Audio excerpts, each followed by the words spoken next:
The Port of Baltimore is the 9th busiest port in the United States and the 17th largest overall for international cargo.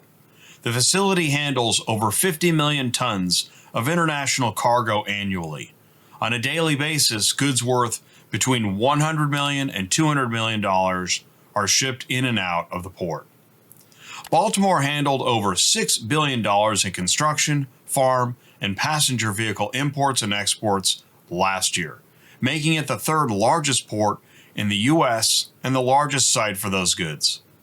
In 2023, the total value of imported autos and light trucks was $23 billion. The Port of Baltimore has been the busiest port for cars and light trucks in the United States for 13 consecutive years. Last year, both private and public terminals at the port handled almost 850,000 cars and light trucks, which is more than any other port in the country. The Maryland Port Administration states that this facility is within an overnight drive of 2/3 of the U.S. population and is closer to the Midwest than any other port on the East Coast. Over a dozen major automakers, including Audi, Bentley, Ford, GM, Jaguar, Land Rover, Lamborghini, Mazda, Mercedes, Nissan, Subaru, Toyota, and Volvo, utilize the Baltimore port for importing and exporting vehicles and automotive parts. For Mercedes-Benz, the Baltimore port is one of their 4 distribution centers in the United States for vehicles coming from Germany. It has been reported that on Tuesday, March 26, 2024, a cargo ship named Dolly lost power and collided with the Francis Scott Key Bridge. This incident caused a 1.6-mile section of Interstate 695 to fall into the Patapsco River. Unfortunately, it is presumed that 6 construction workers lost their lives in the accident. A structural engineer has estimated that it will take 1 to 2 years to rebuild the 1.6-mile-long span. The closure of the shipping channel is expected to result in a loss of $191 million per day in economic activity. It is still unclear how long it will take to remove the collapsed bridge structure from the 50-foot deep Patapsco River channel, which leads to the port's main terminal. The Francis Scott Key Bridge used to connect Hawkins Point to Sparrows Point, which was a crucial route for trucking in and out of the Port of Baltimore.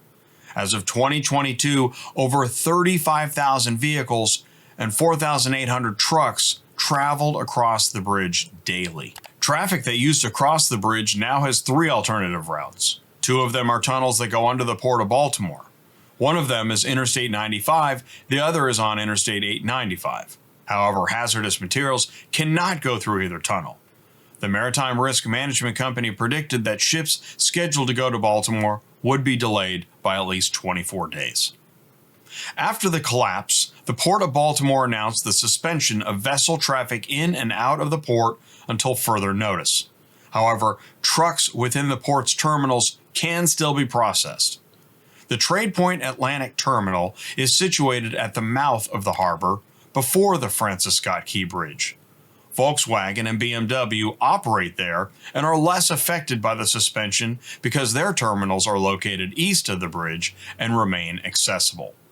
Recently, a ship carrying Volkswagens arrived at the terminal and was able to dock as usual. Many individuals do not typically give much thought to ports, unless there is a worldwide pandemic or important transportation connections abruptly come to a halt. However, the Port of Baltimore is responsible for the employment of more than 15,000 workers and indirectly sustains nearly 140,000 jobs through other port activities. Unfortunately, many of these workers will either be temporarily unemployed or subject to limited hours due to the current situation. By mid-April 2024, analysts are investigating accidents, removing complex wreckage, including hazardous materials, cargo, and logistics, and considering economic impacts, changes in destination expectations. The closure of the port will be mostly felt as an entry point for passenger vehicles, construction, and farm equipment. Most dealers are not yet concerned about a shortage of new cars as a result of the recent incident. The affected automakers have a surplus of new vehicles on dealer lots, with roughly a 60-day supply of new car inventory already stored across the country.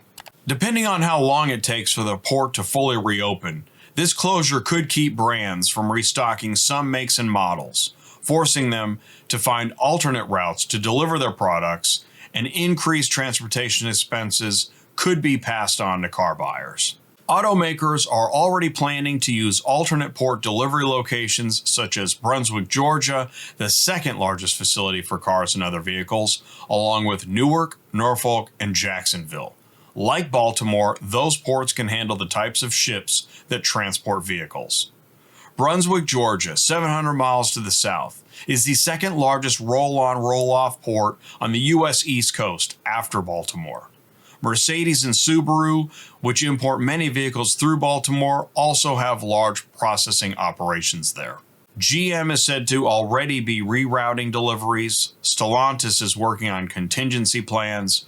Mercedes says it does have options, and Mazda has yet to finalize alternatives to Baltimore. Officials at Brunswick say the port has been contacted by companies as an interim solution while the Baltimore port is partially blocked, and that the port has unused capacity to process another 200,000 vehicles per year.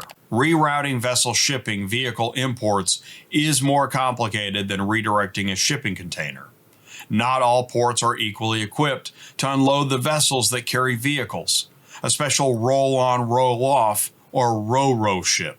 Once unloaded, vehicles need to be inspected for damage and often need to have accessories or electronics installed. There's also important documentation to be processed after a car comes off a ship before it can go to the dealer. That all happens at a port facility that's typically built right next to where the ship unloads. And it's a big reason why the vessels can't be just sent anywhere, even if you can get them off the ship at another port. However, automakers can unload vehicles from a ship at a different port altogether, and then drive them to their Baltimore facilities for those crucial processing steps, like inspections and part installations. The Port of New York and New Jersey are able to take vehicles off a ship and put them immediately on a car carrier truck bound for Baltimore, 3 hours away. If a more remote port is used, the result will be a longer journey to reach the dealerships. However, since many ships carrying vehicles stop at various ports along the East Coast, a significant detour may not be required. This is because the ro-ro ship could unload additional vehicles at other ports to compensate for the ones it cannot deliver to Baltimore. When unloading vehicles, it's important to consider where to park and store them. Auto hauling is regional and vehicles cannot be stacked. Plus, drivers who move cars out of Baltimore to the Mid-Atlantic or Northeast are doing so in a day's time. They will now have to add additional over-the-road hours to get cars out of a port like Brunswick, and that's going to affect their hours of service. While state governors do have the power to declare states of emergency, which includes hours of service waivers for a certain period of time, ultimately a federal waiver could be required for the coming months, if not years. It's important to note that there is a huge issue affecting truckers and port workers in the Baltimore area. Due to the closure of the port to ship traffic, thousands of workers who rely on it for their livelihoods are struggling to find work. This has left many truckers uncertain about their future and inability to find loads. The state-owned terminal usually sees around 3,000 trucks a day, with a total daily workforce of 8,000 people, including terminal, rail, and tugboat operators. While the trucks may be parked, their owners still need to make payments on loans and insurance. Additionally, a significant number of dock workers are currently out of work. Due to a limited number of options, many drivers are competing now for the same available work, leading to a rapid decrease in the rates paid for freight. This is causing a sharp downturn in the market, and not all carriers are able to manage the high cost of maintenance, insurance, and fuel as a result. Additionally, changes in backhauls are disrupting overall routes. For many carriers, unanswered questions will continue to pile up over the coming months.